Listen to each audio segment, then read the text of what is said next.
Okay, so a very welcome to Bharat. Yes, Bharat, sir. first of all, many congratulations for the success. And Thank you, sir. ये जो success मिला है इसको समझना बड़ा मुश्किल है because only the person who has gone through the journey will understand Right, sir. challenges and the ups and downs and and the journey is long and many times the journey becomes very uncertain as well. Right, So sir. let me congratulate you for the effort you made, and I just want to tell everybody in the audience that uh, Bharat not only secured the rank this year, but he's also into Haryana State Civil Services, and uh, and I wish to see him and I to become an IS officer in the coming years. So I think journey should not stop here. The journey has just begun, and let's hope that in next year probably he'll be IS or IPS officer.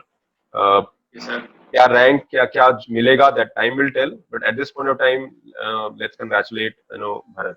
Now Bharat, I have certain set of questions for you and you can answer them, and the session, the next Right. half an hour, it is mainly about questions मैं पूछूंगा, and उसके बाद you can then will in the end I'll take questions from the students as well if उनको कुछ specific होगा Right, तो. sir.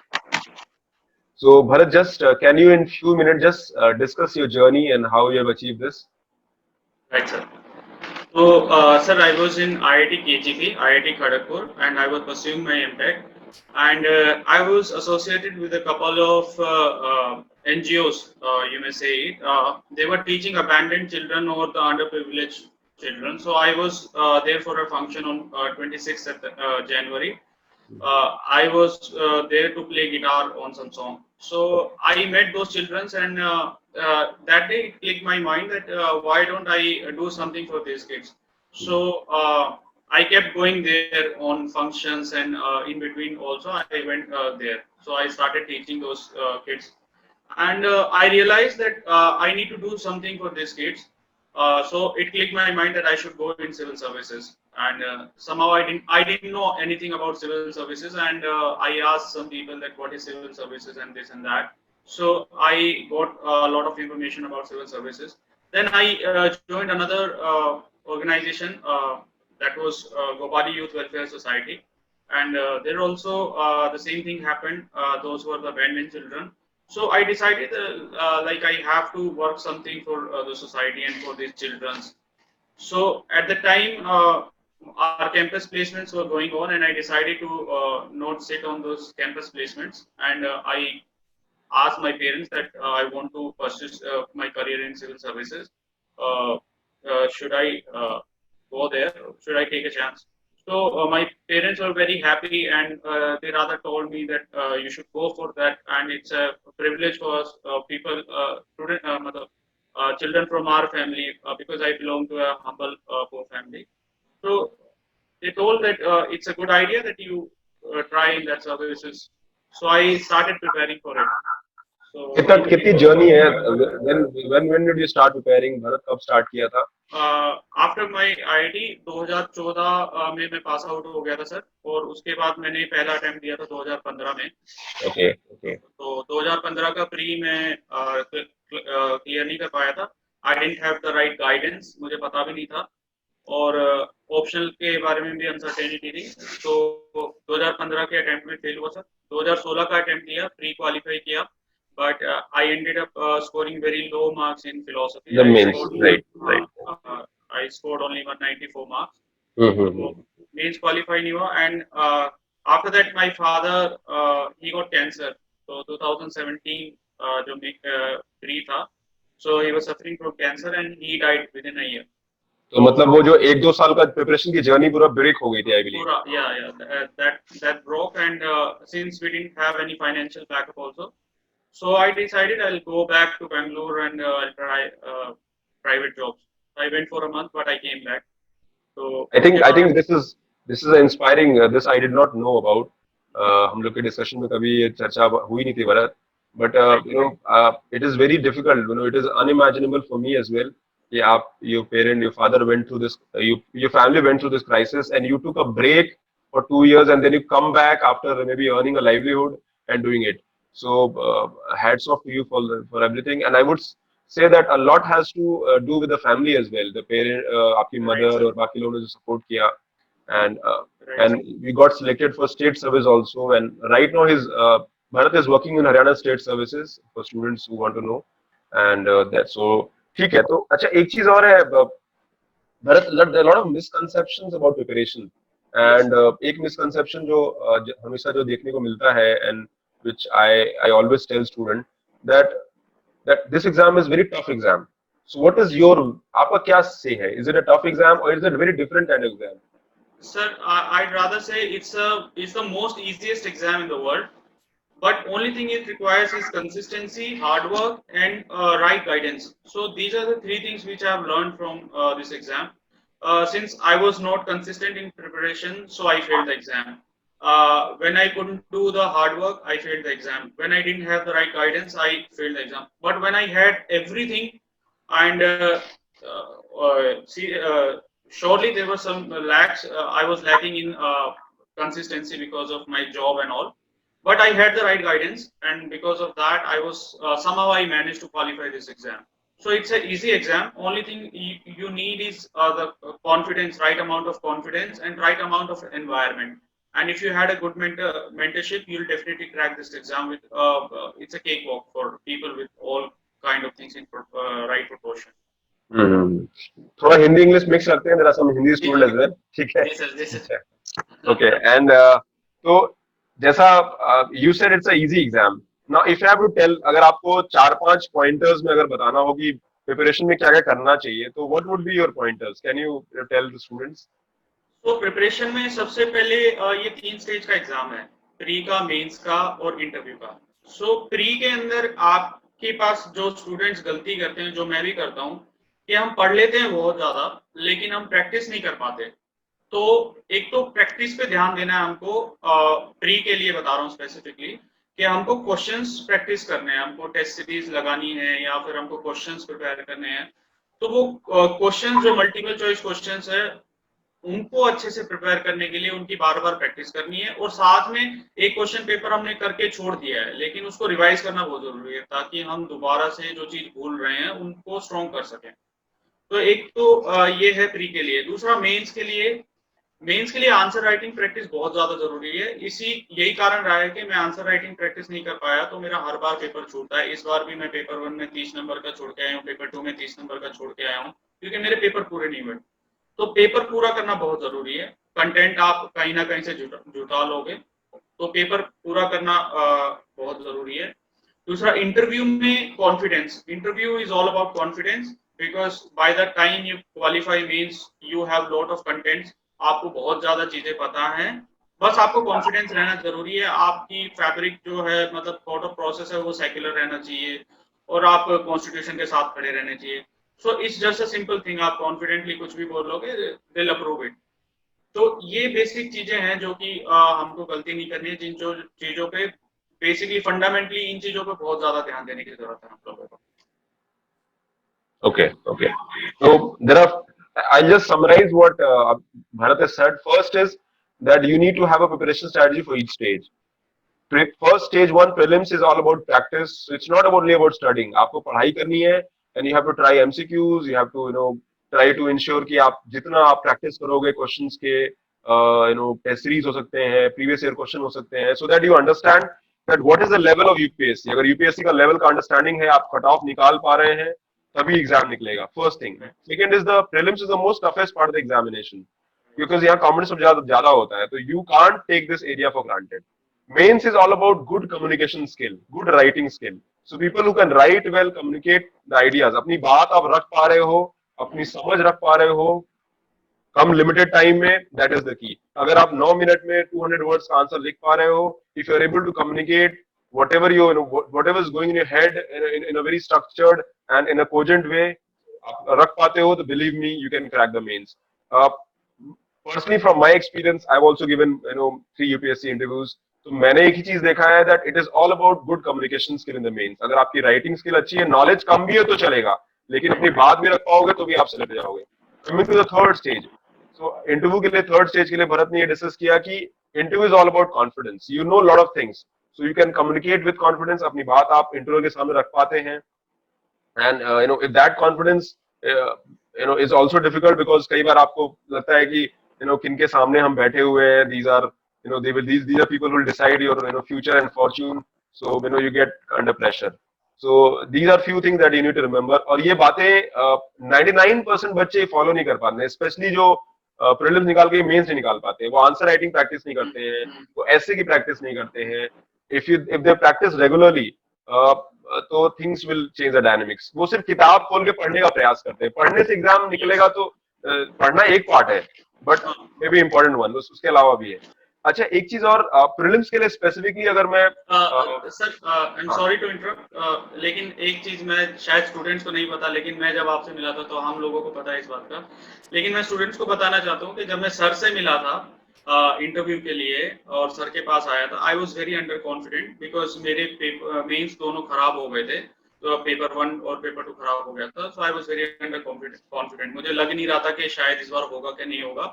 तो यही की थी कि जब मैं सर के पास गया था, he gave me a treatment I could never imagine. मुझे and I thank you sir for that, कि मेरा जो कॉन्फिडेंस था वो वापस आ गया था. मेरे को लग रहा था कि हाँ यार कर सकता हूँ. सर ने मुझे, मैं जब गया, सर ने 3 पेज का मेरी समरी बनाई हुई थी मेरी प्रोफाइल से. इतना वर्क कोई भी बड़ा इंस्टीट्यूट नहीं कर पाता. I was very happy, even I recommended my friends to go for that. और मेरे जो 2 दोस्त हैं, आज ही उनका यूपीपीसीएस का इंटरव्यू खत्म हुआ है, और दे वर थैंकिंग मी कि सर ने काफी हेल्प किया है, और सर से दिल even call sir in a while. अभी वो आए हैं, तो वो भी बहुत थैंकफुल फील कर रहे थे सर के लिए. तो उसके लिए सर मैं आपको सीरियसली थैंक्स बोलना चाह रहा था. और अभी अभी जर्नी स्टॉप नहीं हुई है, अभी जर्नी आगे ले जानी है. हाँ, आप जी सर. अभी तो मेन, मैंने आपको लास्ट टाइम भी बोला था कि सर अब तो मेरे को आप मिल गए हो, तो मैं आपकी हेल्प अब लेता रहूंगा. ओके ओके, ठीक है. अच्छा, मैं अब कुछ क्वेश्चन, एनीथिंग भरत, तुम्हें अपने एंड से बच्चों के साथ शेयर करना है इसके अलावा?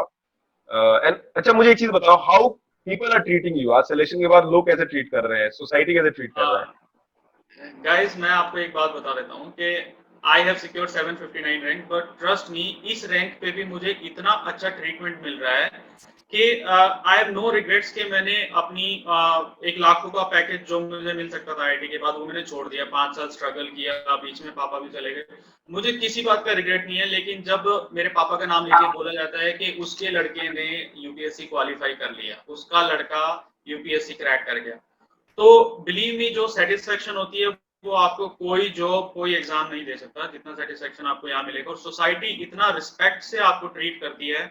आप अपने ऑफिस में, जैसे मैं अभी ऑफिस में जाता हूँ, तो हमारे जो डीसी साहब हैं, जो कि खुद आईएएस ऑफिसर हैं, वो भी बड़े अच्छे से ट्रीट करते हैं. तो मतलब आपकी लाइफ चेंज हो जाती है, आपका वर्ल्ड चेंज हो जाता है.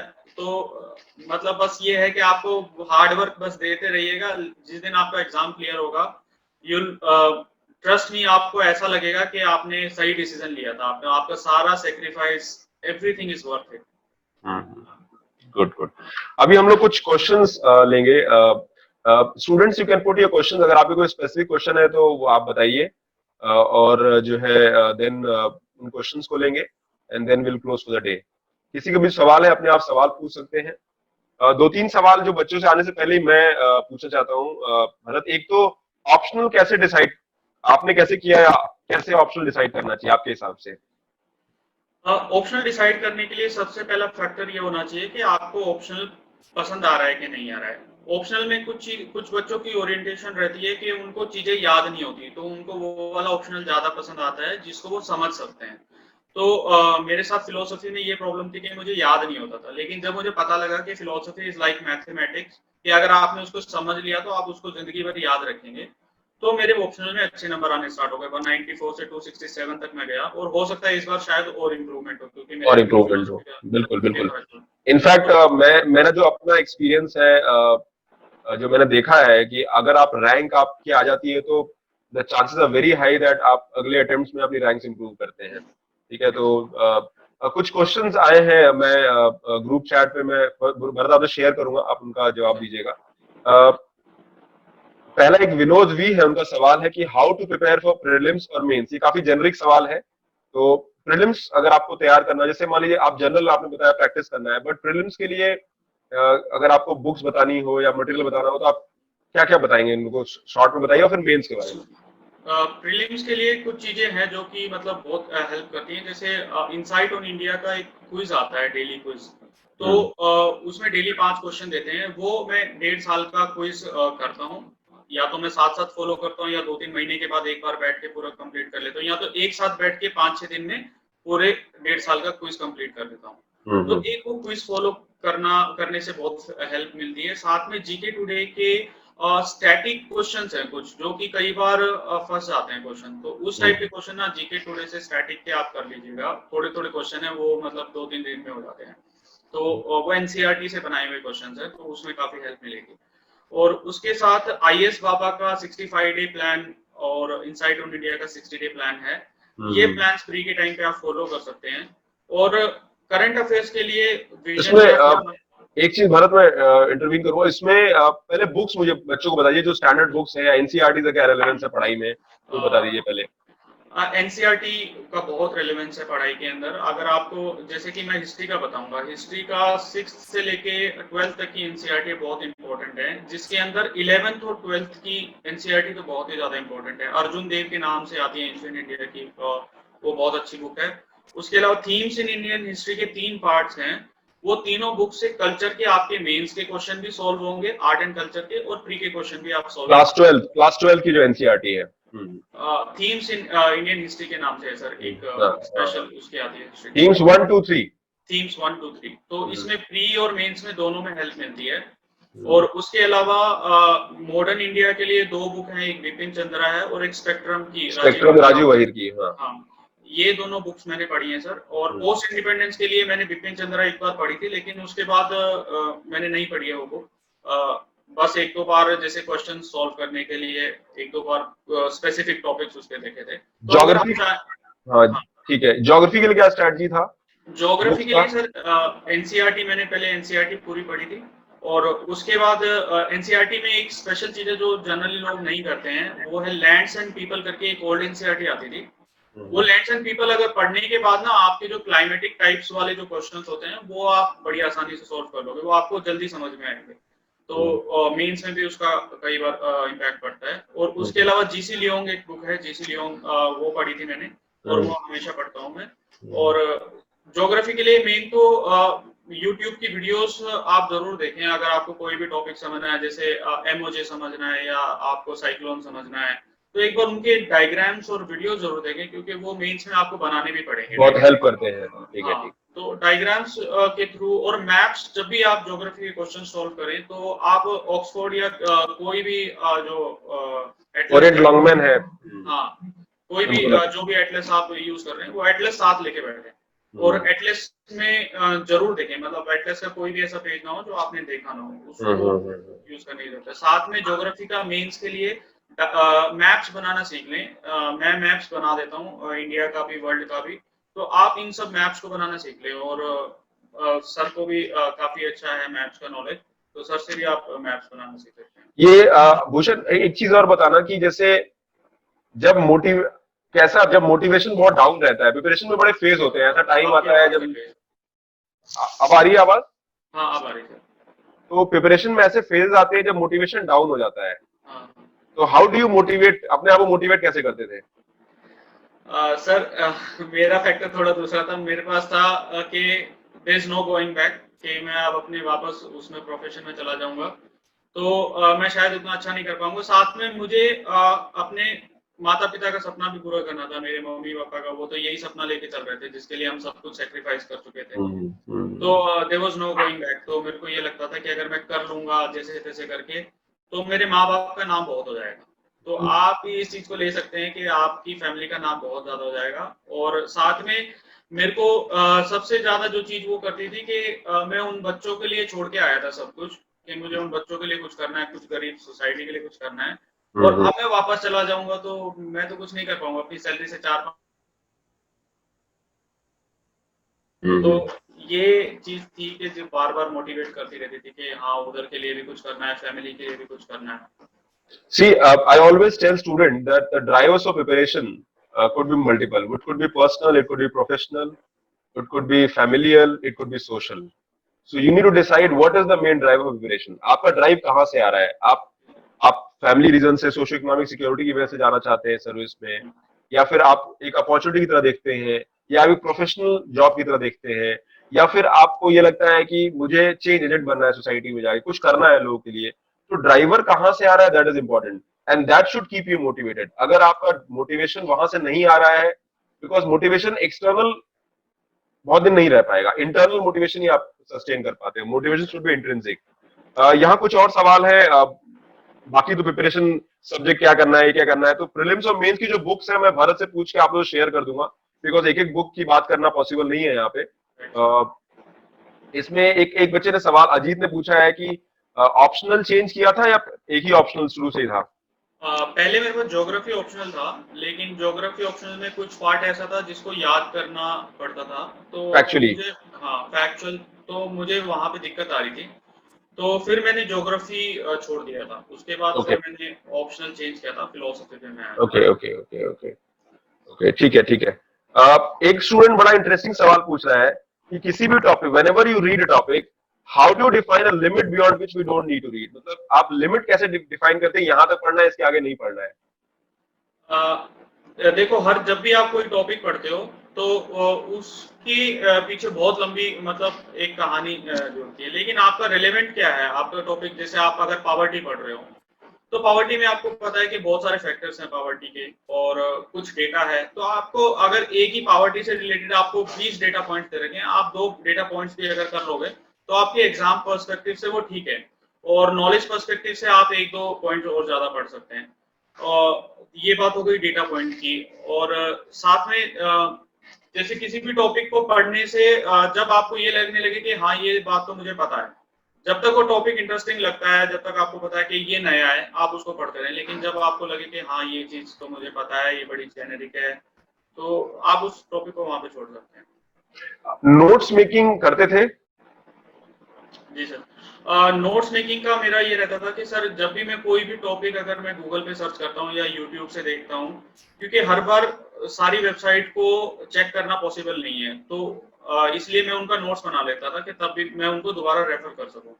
तो मैं एक तो राज्यसभा की वीडियोस देखता था, बिग पिक्चर और इन डेप्थ, ये दो मैं प्रोग्राम कभी नहीं छोड़ता। आज भी इवन प्रिपरेशन के बाद भी अभी कुछ दिन से इधर उधर जा रहा हूँ, तो इसलिए नहीं देख पा रहा हूँ, लेकिन ये टॉपिक मैं हमेशा देखता हूँ, राज्यसभा का big picture and in depth. उसके अलावा एक राज्यसभा के ही डेली बुलेटिन आता, न्यूज बुलेटिन, उसका मैं वन लाइनर बनाता था। उसमें 4 से 5 न्यूज होती हैं, उसका वन लाइनर बना सकते हैं, तो वो देख सकते हैं आप। उसके मैं नोट्स बनाता था। साथ में अगर आप कोई रैंडम टॉपिक सर्च कर रहे हैं किसी भी चीज से रिलेटेड, और अगर वो टॉपिक आपको नेट पे सर्च करना पड़ रहा है या यूट्यूब से उसको पढ़ रहे हो, तो उसका नोट्स बना लें, क्योंकि दोबारा आप भूल जाएंगे कि वो आपने कहाँ पे देखा था, तो उसके नोट्स बना लें। ठीक है ठीक है। और किसी के सवाल है आप लोग? मैं देखता हूँ और किसी के सवाल, एक सेकंड में। Okay, so any more questions guys? Generally question जो बुक लिस्ट है वो मैं पूछ लेता हूँ। अपने नोट्स शेयर, नोट्स 1-2 पेज का कुछ है उसको शेयर कर सकते हैं क्या बच्चों के साथ? हाँ, नोट्स मैं शेयर कर दूंगा आपको, लेकिन आई रिकमेंड के, देखो तो आप लोग नोट्स अपने आपको, नोट्स खुद बनाए? हाँ नहीं नहीं, मुझे नोट्स शेयर करने में कोई प्रॉब्लम नहीं है, लेकिन मैं आपको एक बात बता दूं। देखो 2011 से लेके अब तक जितने टॉपर्स हैं, सबके नोट्स मार्केट में अवेलेबल हैं, और इस बार के भी सभी टॉपर्स के नोट्स मार्केट में अवेलेबल रहेंगे। आप नोट्स इकट्ठे करते रह जाओगे, लेकिन कभी पढ़ नहीं पाओगे। लेकिन अगर आप अपने नोट्स बनाओगे तो आप एग्जाम की को क्लियर करने की आपकी पॉसिबिलिटी बहुत ज्यादा है। आपके नोट्स, आपकी राइटिंग, आप एक फोटोग्राफिक मेमोरी जो होती है और जो ऑडियो मेमोरी होती है, वो ज्यादा टाइम तक रिटेन रहती है। तो आप अगर कोई डायग्राम अपने हाथ से बनाओगे तो वो आपके दिमाग में भी रहेगा, आप उसको मेंस में लिख भी पाओगे। लेकिन अगर मैंने कोई डायग्राम बनाया, आप उस डायग्राम को रेप्लिकेट करना उतना आसान नहीं होगा आपके लिए। ओके तो ओके। फिर भी अगर आपको मेरे नोट्स चाहिए तो मैं दे दूंगा। नहीं नहीं, वो नोट्स एक आध 1-2 पेज का सैंपल वो देखना हाँ, चाहते हैं। Right right right, it is not, see ultimately तैयारी जिसको करनी है उसको अपने नोट्स खुद बनाने हैं। Right right. एवरीबॉडी का जर्नी अलग होता है, सक्सेस सबकी अपना अपना खुद आपको क्रिएट करना होता है, वो तो जरूरी। एक सवाल यहाँ पर है, इंटरव्यूज में क्या क्या सवाल, what questions were asked in interview? 2-4 main questions अगर पूछे जाए तो इंटरव्यू में मुझसे मेरी क्वेश्चन स्टार्टिंग मेरी बिग बैंग से हुई थी। तो सर ने मुझे पूछा था कि तू क्या पढ़ के आया है, पर्सी सर का बोर्ड था। तो मैंने कहा कि सर मैंने कोशिश तो की है कि मैं सब पढ़ लूँ इंटरव्यू के रिलेटेड। तो सर कहते हैं अच्छा सब पढ़ के आया तो मुझे बिग बैंग बता। तो फॉर्चुनेटली उससे 1-2 दिन पहले मैं बिग बैंग पढ़ रहा था ऐसे ही, मतलब मैं एक वीडियो देख रहा था नेशनल ज्योग्राफी की। न्यूज में था बिग बैंग उस हाँ वक्त। हाँ हाँ। तो वो बिग बैंग का थोड़ा बहुत मैंने बताया, लेकिन सर ने इंटरप्ट किया। सर बोले कि ठीक है ठीक है। उसके बाद मुझसे फिलोसफी के क्वेश्चन पूछे गए, बुद्धिज्म से रिलेटेड। बुद्धिज्म के 3 सेक्रेड टेक्स्ट के नाम बताओ, तो ये कहाँ कहाँ पे ओरिजिनेट हुए हैं, इनका क्या मतलब है, इनके अंदर क्या था सेक्रेड टेक्स्ट के अंदर, तो वो भी मुझे आता था। फिर जैन धर्म से कुछ क्वेश्चन पूछे गए, सिंस मेरा ऑप्शनल फिलोसफी था। फिर मुझसे गीता में एक श्लोक बोलने के लिए कहा गया कि आप संस्कृत में बोलेंगे, आपको हिंदी में नहीं बोलना, आप संस्कृत में एक श्लोक बोलें।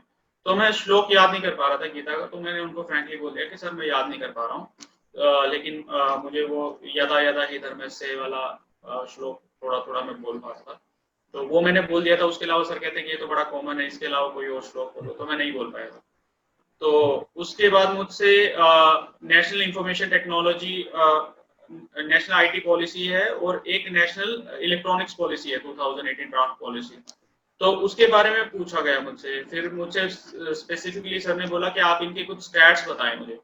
तो स्टैट्स मैंने मेंस के लिए प्रिपेयर किया हुआ था, विजन के अंदर भी दिया हुआ था, तो वो स्टैट्स मैंने बता दिए थे। फिर उन्होंने बोला कि इंडिया इंफॉर्मेशन टेक्नोलॉजी में क्यों नहीं ग्रो कर रहा है, तो वो भी मैंने बता दिया था कि क्या क्या प्रॉब्लम्स है। राज्यसभा का उसका एक वीडियो भी है कि क्या क्या प्रॉब्लम्स है आईटी इंफ्रास्ट्रक्चर से रिलेटेड, तो वो भी मैंने पढ़ा हुआ था।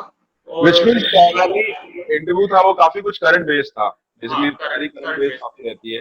ठीक है ठीक एक है। क्वेश्चन मुझसे ये पूछा था कि आपने आरएफ एंड माइक्रोवेव में इंजीनियरिंग की है, तो उसका आपको क्या फायदा हो सकता है। तो उसका मैंने बताया कि सर अगर हम मिनिस्ट्री ऑफ डिफेंस में कभी किसी पैनल में मेंबर्स हैं जहाँ पे हमको रिक्विजिशन करना है किसी रडार का या किसी इक्विपमेंट का, तो वहाँ पे मेरी नॉलेज डोमेन है वो थोड़ा काम आ सकता है, और उसके बारे में मैं थोड़ी इनपुट दे सकता हूँ अपने सीनियर्स को, और समझ सकता हूँ अगर कोई प्रेजेंटेशन दे रहा है रडार से रिलेटेड या रेडियो फ्रिक्वेंसी डिवाइस से रिलेटेड, तो वहाँ ओके पे काम ओके। आ सकता है। एक स्टूडेंट का एक और कॉमन क्वेश्चन है भरत यहाँ पर। जी अब मैं 2 क्वेश्चन और लूंगा, then I will close for the day. एक क्वेश्चन है, देवाशीष एक स्टूडेंट है, उनका ये पूछना है कि जीएस सब्जेक्ट और ऑप्शनल सब्जेक्ट में फर्क क्या है। जब कोई जैसे मान लीजिए हिस्ट्री पढ़ते हैं तो हिस्ट्री ऑप्शनल भी होता है और हिस्ट्री जीएस में भी होता है, तो उसमें आपका क्या व्यू है, क्या जैसे ज्योग्राफी था तो ज्योग्राफी जीएस में और ज्योग्राफी ऑप्शनल में क्या फर्क है अप्रोच में। देखिए जीएस हुआ जैसा कि नाम से ही पता लगता है कि जनरल स्टडीज है, तो जनरल स्टडीज है तो उसका नेचर बड़ा जेनरिक होता है। जीएस के अंदर अगर आप हिस्ट्री पढ़ेंगे तो आप हिस्ट्री को एज ए जनरल स्टडी पढ़ेंगे, उसमें आप ज़्यादा डीप में नहीं पढ़ते हैं हिस्ट्री को। और उसमें आप बेसिकली जानते हैं कि हिस्ट्री में क्या क्या हुआ, क्या क्या कैसे था। लेकिन जब आप उसको एज ए ऑप्शनल पढ़ते हो तो आप उसको बहुत डीप तरीके से पढ़ते हो, और आप उसको पढ़ते हो कि कैसे आपकी हिस्ट्री की नॉलेज सोसाइटी को इम्पैक्ट कर सकती है। तो आप इतना डीपली पढ़ते हो। अगर आप फिलोसफी पढ़ रहे हो, आप हो सकता है आप विवेकानंद या बुद्धिज्म जो है वो एसए के लिए पढ़ रहे हैं, लेकिन जब आप उसको फिलोसफी की तरफ से पढ़ते हैं तो आप बहुत डीप नॉलेज में चले जाते हैं कि उसका मतलब क्या है। वो आपकी रैशनल थिंकिंग को इम्प्रूव करने के लिए यूज किया जाता है। ओके तो ओके। वो आपको सोसाइटी की तरफ सेंसिटाइज करने के लिए डीपर नॉलेज दी जाती है उसके। इसमें 2 और क्वेश्चन है, then will close for the day Bharat. पहला तो ये है कि टाइम मैनेजमेंट कैसे करते थे, बिकॉज जॉब भी करते थे आप, तो टाइम मैनेजमेंट कैसे करते थे। जैसे मेरा मेंस से पहले मैंने यहाँ पे ज्वाइनिंग कर लिया था। तो जैसे मैंने ज्वाइन किया था तो मैं दिन में जाता था ऑफिस। उसके बाद 5 बजे के बाद मैं एकदम फ्री हो जाता था। तो 5 बजे से लेके 12 बजे तक लगभग इस बीच में एक आधा घंटा मैं खाने के लिए खाना या थोड़ा रिलैक्स करने के लिए यूज कर लेता था। तो 5-6 घंटे मुझे रात को मिल जाते थे। उसके बाद सुबह मुझे ऑफिस 10:30 बजे के आसपास पहुंचना होता था। तो मैं सुबह जल्दी मतलब 6 बजे उठ गया, 7 बजे उठ गया, और उस टाइम पे 2-3 घंटे निकाल लिए, तो उस टाइम से पढ़ लेता था। और मेंस के टाइम पे ये होता है कि आप काफी कुछ प्रिपेयर कर सकते हो। और मेरा ज्वाइनिंग भी फॉर्चुनेटली मतलब मेंस से पहले था। 1 सितंबर को मैंने ज्वाइन किया था, 20 सितंबर से एग्जाम थे। तो ये 20 दिन का थोड़ा सा टफ फेज था। उससे पहले तो मेरे पास काफी टाइम रहता था। लेकिन उस टाइम पे कुछ ऐसा था कि मेरी ज्वाइनिंग भी थी, इसमें इसका एग्जाम भी था, इंटरव्यू भी था। स्टेट सर्विसेज का, फिर हरियाणा सिविल सर्विसेज का मेरा एक और मेंस क्लियर हुआ था, उसका मेंस लिखना भी था, उसका इंटरव्यू भी था। तो काफी सारी चीजें एक साथ आ गई थी, फिर उनका मेडिकल फिजिकल ये सब। तो उस टाइम पे थोड़ा टाइम मैनेजमेंट में प्रॉब्लम था, बट ओवरऑल पहले से टाइम थोड़ा ठीक हो गया। इसमें कितने घंटे, अगर एवरेज किसी को तैयारी करनी हो तो एवरेज तुम्हारे साथ आपके हिसाब से कितने घंटे होने चाहिए पढ़ाई के? अ, ये थोड़ा क्वेश्चन डिफिकल्ट है, लेकिन मेन बात ये है कि आप अगर 5-6 घंटे कंसिस्टेंटली और एफिशिएंटली पढ़ सकते हैं। हो सकता है कुछ लोग हैं कि 10 घंटे पढ़ते हैं लेकिन एफिशिएंसी 4 घंटे की होती है, और कुछ लोग ऐसे हैं कि 5 घंटे पढ़ेंगे तो 4.5 घंटे की एफिशिएंसी होती है। तो एफिशिएंसी पे डिपेंड है, अगर 5-6 घंटे आप एफिशिएंटली और कंसिस्टेंटली पढ़ सकते हैं तो you can crack this exam. कितना टाइम मिनिमम आपको लगता है कि 12 से 15 महीने इनफ है एग्जाम को क्रैक करने के लिए कंसिस्टेंटली, अगर 5-6 घंटा डेली पढ़ता है आदमी तो? आप फर्स्ट अटेम्प्ट में क्रैक कर लेंगे अगर आप कंसिस्टेंटली हार्ड वर्क और अगर आपके पास सही राइट गाइडेंस है तो आप फर्स्ट अटेम्प्ट में क्लियर कर लेंगे। ठीक है, तो anything you want to tell the future aspirants जो लोग तैयारी कर रहे हैं, उनके उनको आप कुछ कहना चाहते हैं? Then will close for the day. बस यही कहना चाहूंगा कि एग्जाम से मत डरना कभी भी। हो सकता है आपको फेलियर्स मिले, तो बस अपना एनालाइज करना कि आपको फेलियर्स क्यों मिल रहे हैं। तो जब आपको पता लगेगा कि आप प्री में फेल हो रहे हैं तो आप प्री पे काम कीजिएगा। फिर आपको पता, अगर कोई मेंस स्टेज पार नहीं कर पा रहा है तो आप मेंस में पूछें कि जो सिलेक्टेड कैंडिडेट्स हैं उनसे किसी ना किसी तरह आप जरूर टच में रहें, और जो सर हैं सर से जरूर पूछते रहें कि आपकी दिक्कत कहाँ है मेंस में। तो अगर आप मेंस फेल कर रहे हैं तो मेंस के बारे में एनालाइज करें। जिस भी स्टेज पे आप अगर रुक रहे हैं तो उस स्टेज को आप जल्दी से जल्दी उस पे एनालिसिस करके जल्दी से जल्दी काम करके उस स्टेज को निकाल लें। और डरना मत कभी एग्जाम से कि नहीं मुझसे नहीं होगा। इस एग्जाम को मेरे जैसा स्टूडेंट कर सकता है, जो कि मैं बहुत ही बिलो एवरेज स्टूडेंट रहता था अपने कॉलेज में, और मैंने क्रैक किया है। तो आप लोग तो हो सकता है बहुत अच्छे स्टूडेंट्स रहे होंगे अपने टाइम पे, तो आप आसानी से एग्जाम को क्रैक कर लेंगे। चलो ठीक है, तो that is all for today. Thank you Bharat for you giving your time. It's been a real pleasure in real terms, and I would again जो आपके inputs हैं, I believe that it will help all the aspirants, and I will be मैं lecture record भी कर लिया, some students जो आ नहीं पाए उनसे भी हम share करेंगे so that they will get insight. uh, I always tell the student that आप किसी की सक्सेस को मत देखिए, आप उसकी जर्नी को देखिए। See the journey, see the struggle, and the journey and the struggle is something that is worth emulating. अगर आप जर्नी और स्ट्रगल को इम्यूलेट कर पा रहे हो, अंडरस्टैंड कर पा रहे हो, you will understand सब कोई भी चीजें आसानी से नहीं आती हैं. It takes a time, it takes effort. So that is all, and thank you very much, Bharat, for your time, and God bless you. And I personally believe that you have a lot. You look much different than when we met you the first, in terms of confidence and energy. And let's hope that next एक दो साल अगले साल आप exam के date wait सब आई गई हैं, तो अब थोड़ा सा पढ़ाई वढ़ाई भी शुरू कर ही देंगे आप, I believe. And I want you to get selected next year as an IAS officer, ताकि आप जिस सिटी में भी आप पोस्टेड होंगे, if I somehow visit there, I can tell that I know somebody here as an IAS officer. Right, sir. Thank you. ठीक है, चलो Bharat, thank you very much for time, patience. God bless you. जय हिंद. ठीक है. Thank you so much. Bye.